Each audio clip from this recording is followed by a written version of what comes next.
ဒီဗီဒီယိုလေးကတော့ကျွန်တော်တို့ဗီယက်နမ်နိုင်ငံစာပါမျိုးကိုတညရင်2ရက်ခီးစဉ်မြန်မာငွေ6သိန်းခွဲနဲ့တွားရောက်လက်ပတ်ခဲ့တဲ့ travel vlog လေးပဲဖြစ်ပါတယ်ဒီဗီဒီယိုဆုံးပိုင်းမှာတော့စာပါကိုတွားမဲ့သူတွေအတွက်အသုံးဝင်မဲ့ travel tips တွေနဲ့ခီးစရိတ်အသေးစိတ် breakdown မျှဝေပေးထားပါတယ်စာပါမျိုးကိုကျွန်တော်တို့ HK Sleeper Bus နဲ့ Hanoi လေးစိတ်ကနေည7:00 နာရီလောက်ထွက်ခွာခဲ့ပါတယ်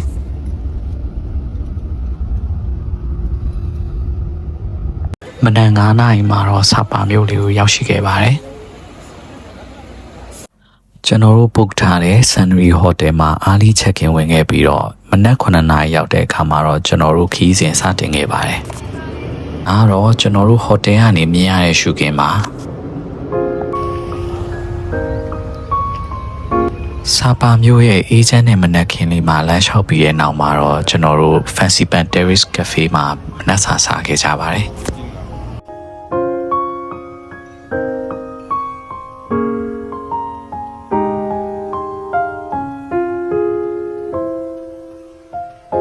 ကျွန်တော်ကတော့စာပါမျိုးရဲ့မနက်ခင်းရှုခင်းနဲ့အတူချုပ်နဲ့လှုပ်ထားတဲ့ Vietnam Egg Coffee နဲ့ Vietnam ခောက်ဆွဲကိုစားခဲ့ပါတယ်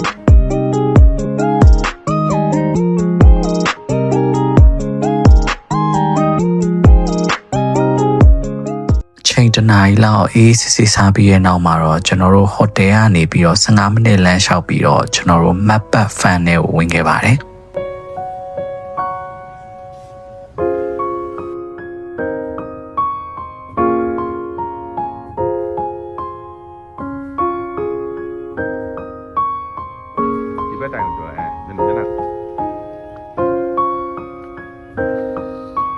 fam နဲ့မှာ Peps မျိုးစုံကိုတွေ့နိုင်တဲ့အပြင် fam ကနေစာပါမျိုးရဲ့ရှုခင်းကို coffee တစ်ခွက်နဲ့အေးဆေးဆေးထိုင်ကြည့်လို့ရပါတယ်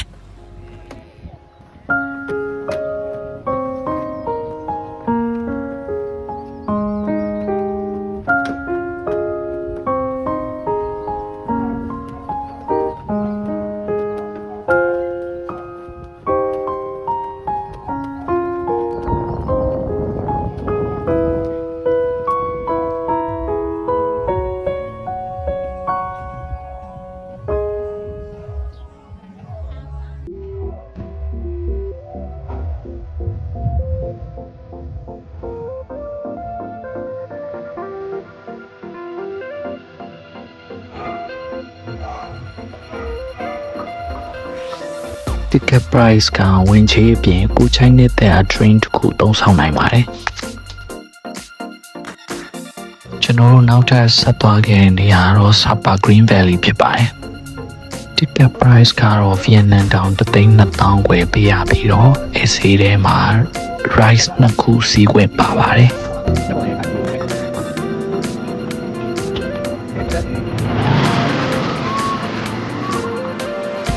ကျွန်တော်တို့ rainbow slide စစီပါပြီ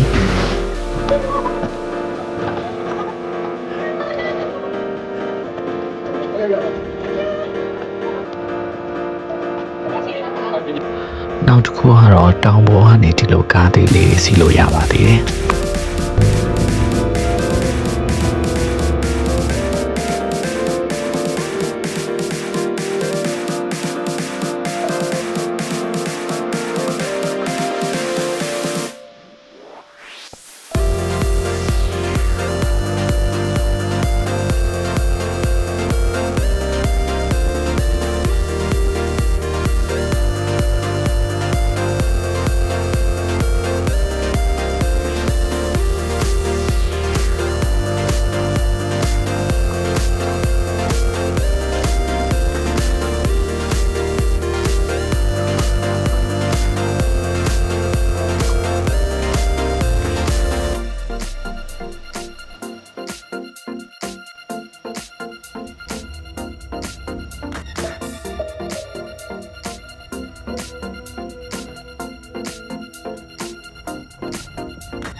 အဲဒီနောက်မှာတော့ညနေဆောင်လောက်မှာကျွန်တော်တို့ကက်ကက် village ကိုရောက်ခဲ့ပါတယ်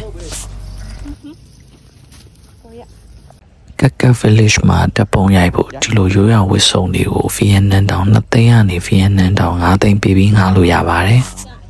ကက်ကက် village ကချိုင်ဝမ်ထဲမှာရှိတာဖြစ်ပြီးတော့အဲကိုရောက်ဖို့ လေကတစ်ပေါင်း1000ကျော်လောက်ဆက်ပြီးရှောက်ရပါတယ်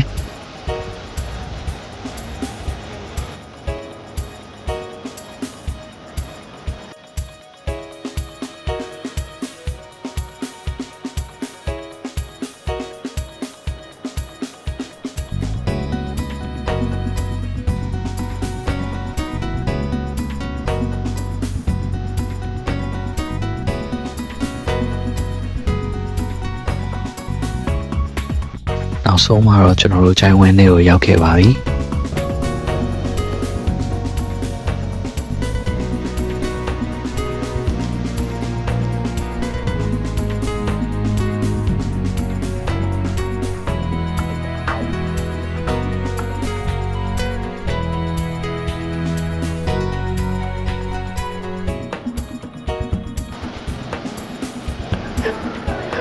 ကျွန်တော်ဖွေခက်ခက် village ကနေညနေ6 နာရီလောက်မှထွက်ခွာလာခဲ့ပြီးတော့ကျွန်တော်တို့ရဲ့ညစာကိုတော့စာပိုင်းမြူနင်းနေကြတယ်မှာပြီးဆုံးခဲ့ပါတယ်ဒုတိယနေ့မှာတော့မနက်စာစားပြီးဟိုတယ်ကချက်ကောက်လုပ်ခဲ့ပါတယ်ဒါပေမဲ့ကျွန်တော်တို့အိတ်တွေကိုဟိုတယ်မှာပဲထားခဲ့ပါတယ်ဒုတိယနေ့အတွက်စီစဉ်ကတော့စာပါမှာရှိတဲ့ထင်ကြီးနေရာနှစ်ခုကိုတွားရောက်လဲပတ်ဖို့ပါတစ်ခုကတော့အင်ဒိုချိုင်းနာမှာအမြင့်ဆုံးတောင်ဖြစ်တဲ့ Fancy Pan ဖြစ်ပြီးနောက်တစ်ခုကတော့ Glass Bridge ကိုသွားမှာဖြစ်ပါတယ်။ဒီနေရာတွေကစာပါကိုသွားတဲ့အခါမဖြစ်မနေသွားလေတဲ့နေရာတွေပါ။မနက်၈ ခွဲဝန်းကျင်မှာကျွန်တော်တို့ငှားထားတဲ့ကားနဲ့ Fancy Pan Cable Station ကိုရောက်ရှိခဲ့ပါတယ်။ဒါပေမဲ့စာပါမြို့ကိုလည်းပတ်တဲ့ train ကိုတော့ကျွန်တော်တို့မစီးခဲ့ပါဘူး။ဗီယက်နမ်ဒေသခံတွေရဲ့အကြံပြုချက်အရ tourist season မှာ train ကလူအများများပြီးတက်တောင့်တက်တာမဖြစ်တာရဲ့ကျွန်တော်တို့က4 ယောက်အဖွဲ့ဆိုတော့ကားငှားပြီး cable station ကိုတိုက်ရိုက်သွားရင်လူတစ်ယောက်ကိုဗီယက်နမ်တောင်3 သိန်းမြန်မာငွေ16,000လောက်တက်တာစီနိုင်တာရဲ့ကြောင့်ကျွန်တော်တို့ cable station ကိုပဲတိုက်ရိုက်သွားခဲ့ပါတယ်။အဲနောက် Fancy Pan Cable Station မှာလက်မှတ်ဝယ်ယူခဲ့ပြီးလက်မှတ်တစ်စောင်ဗီယက်နမ်တောင်1,200,000ဝန်းကျင်ကြပါတယ်မြန်မာငွေအားဖြင့်1,900,000 1,800,000ဝန်းကျင်ကြပါတယ်ဒီဈေးနှုန်းထဲမှာကိဘေကာသွားပြန်တဲ့ Fancy Pan ပေါ်တက်ဖို့ train တစ်ကြောင်းစာပါဝင်ပါတယ်ကိဘေကာစီးဖို့အကြာကြီးတန်းစီလိုက်ရပါတယ်မနက်9 ခွဲဝန်းကျင်မှာတော့ကျွန်တော်တို့ကိဘေကာစတင်စီးနိုင်ခဲ့ပါတယ်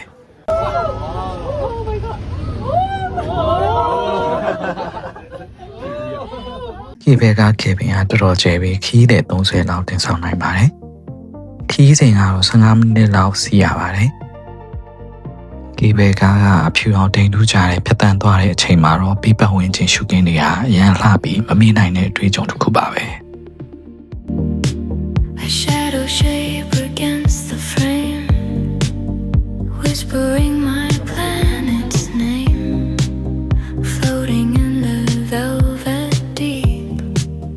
while the constellations sleep.Silhouette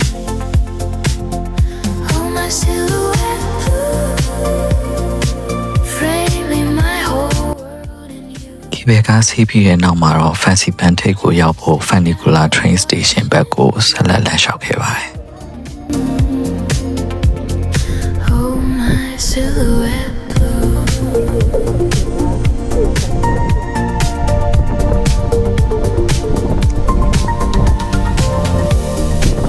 I see the clouds of swirling white bathed in a familiar light no map is needed I just know that's the only way to go Oh my silhouette blue framing my whole world in you just a shadow watching through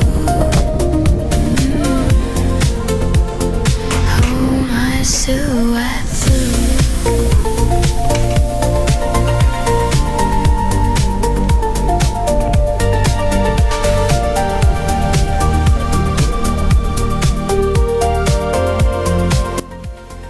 ခြေလမ်း600 900 10 မိနစ်လောက်ရှောက်ပြီးတဲ့နောက်မှာတော့ကျွန်တော်တို့ Fancy Pan ပေါ်တက်မဲ့ train station ကိုရောက်ရှိပါပြီ။ဘောကိုတက်ဖို့ယထာဆောင်နေတဲ့သူတွေအများကြီးပါ။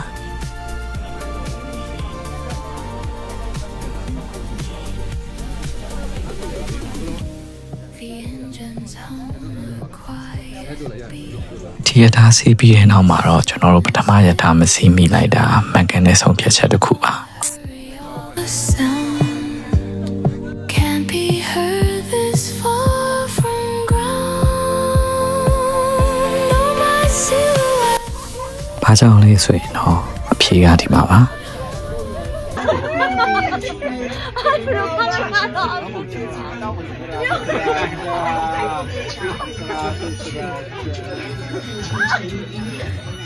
စကားချက်တဲ့တူစီရတယ်လို့ပါပဲ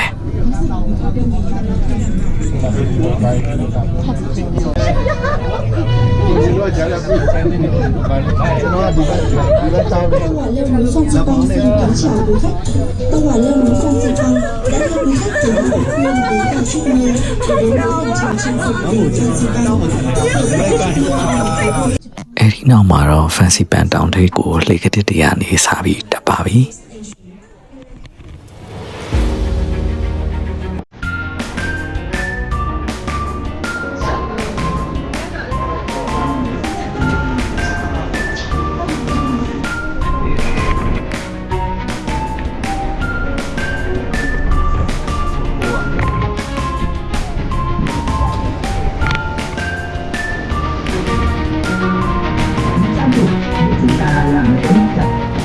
နောက်ဆုံးမှာတော့ကျွန်တော်တို့အမြင့်3143မီတာရှိပြီးအင်ဒိုချိုင်းနာရဲ့အမြင့်ဆုံးနေရာဖြစ်တဲ့ Fancy ပန်တောင်ထိပ်ကိုရောက်ရှိခဲ့ပါပြီ။လေကရမ်းပြင်းပြီးရာသီဥတုကလည်းရမ်းအေးနေပါတယ်။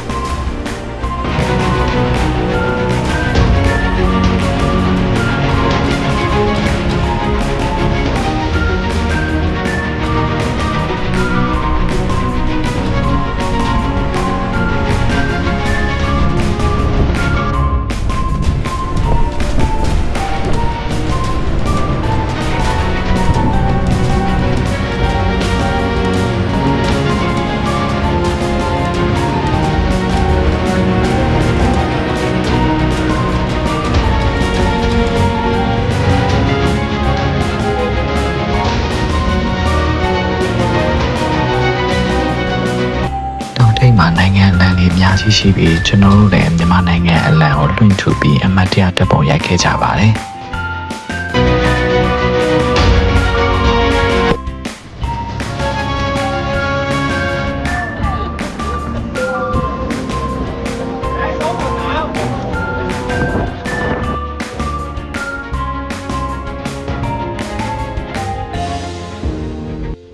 နောက်တစ်ခုအကြံပြုချင်တာကတော့အောက်ကိုဆင်းတဲ့အခါ train မစီးပဲလေကားကနေဆင်းသွားဖို့ပါ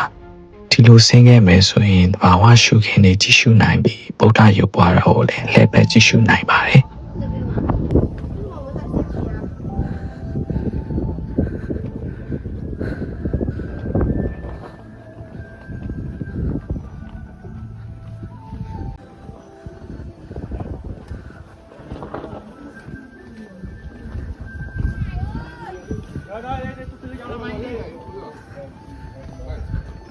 10 မိနစ်လောက်ရှောက်ပြီးတဲ့နောက်မှာတော့တောင်ပေါ်မှာတည်ထားတဲ့ဗုဒ္ဓရုပ်ပွားတော်နာရောက်ရှိလာပါပြီ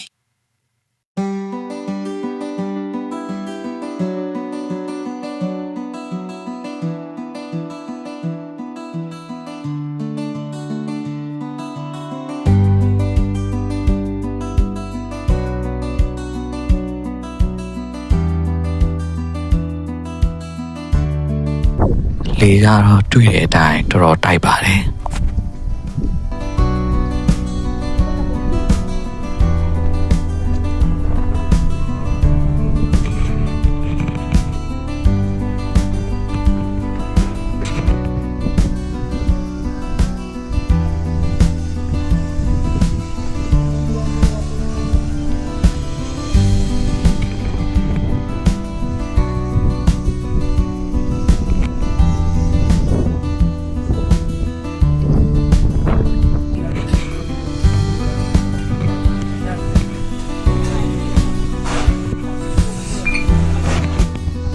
နေ့လေတနားရီလောက်မှာတော့ကေဘဲကားနဲ့တောင်အောက်ကိုပြန်ဆင်းခဲ့ပါတယ်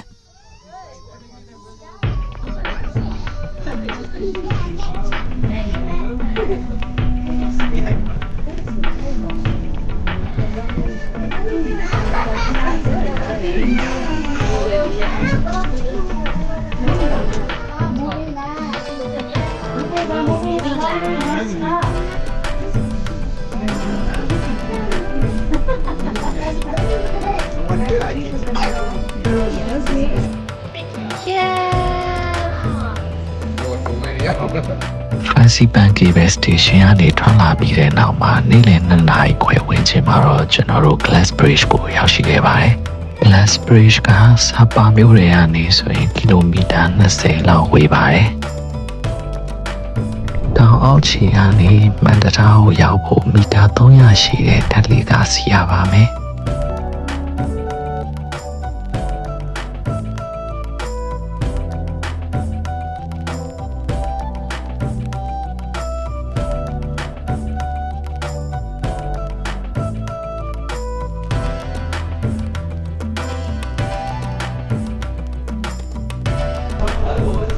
ဓာတ်လေးကဆင်းလိုက်ပြီးဆိုတာနဲ့မန္တတာကိုလှမ်းမြင်နေရပါပြီ။မန္တရာကအောက်ခြေကနေ300မီတာအထက်မှာရှိပြီးတော့အရှည်အားဖြင့်60မီတာရှိပါတယ်။ ။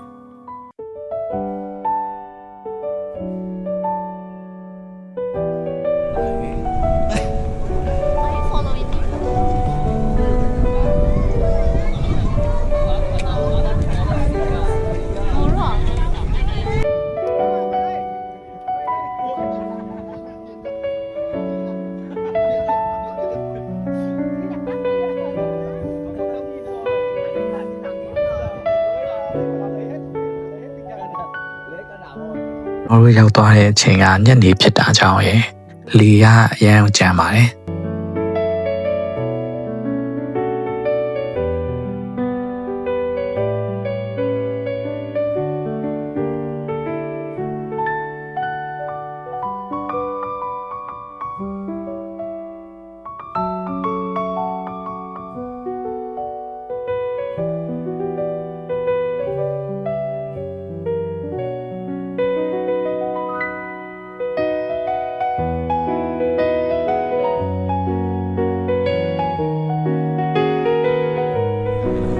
မန္တရာလျှောက်ပြီးတဲ့နောက်မှာတော့ဒီရောင်စုံလေကားကနေအပေါ်တက်ကိုဆက်ပြီးတော့ထပ်တက်ပါအောင်မယ်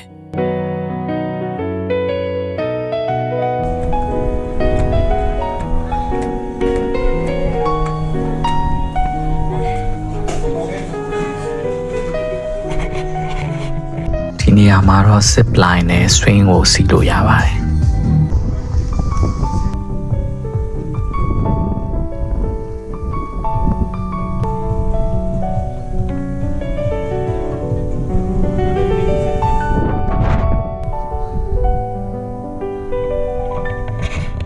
ဆက်ပြီးရှောက်ခဲ့မယ်ဆိုရင်တော့နောက်ထပ် activity 2ခုဆက်လုပ်လို့ရပါတယ်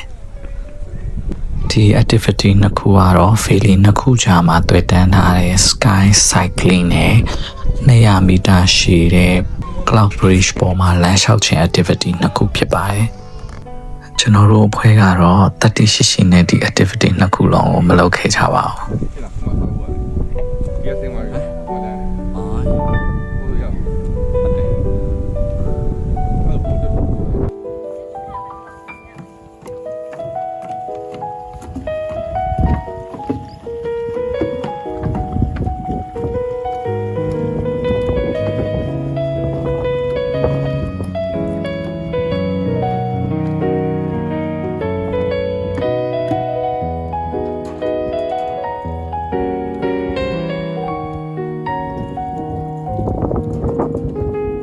ညနေ9 နာရီလောက်မှာတောင်ကြီးကိုပြန်ဆင်းခဲ့ပြီး Glass Bridge ကနေထွက်ခွာခဲ့ပါတယ်။ညစာစားဖို့ Sapa City Center တွေကိုညနေ6 နာရီလောက်ပြန်ရောက်ခဲ့ပါတယ်။9 နာရီဝန်းကျင်မှာတော့ HK Bus Line ကကျွန်တော်တို့တဲခိုရာ Sunnery Hotel ကိုလာရောက်ခေါ်ဆောင်ပြီး Sapa မြို့ကနေဟာလုံဘေးကိုဆက်လက်ခီးဆက်ခဲ့ပါတယ်။ဒါကတော့ကျွန်တော်တို့အဖွဲ့ဟန်နွိုင်းလီစိတ်ကနေစပါမျိုးကိုတညအိမ်2 ရက်ခီးလဲပတ်ခဲ့တဲ့အစီအစဉ်ပဲဖြစ်ပါတယ်။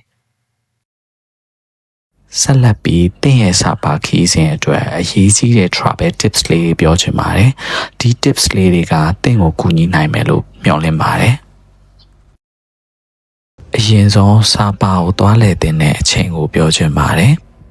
ရာသီဥတုအရန်မအေးတဲ့ပန်းပွင့်တဲ့ရာသီဖြစ်တဲ့ March လကနေမေလနွေဦးရာသီဒါမှမဟုတ်ရင်6သွေးတဲ့ရာသီဥတုဖြစ်တဲ့ September ကနေ November လဆောင်းရာသီကိုတွားတင်ပါတယ်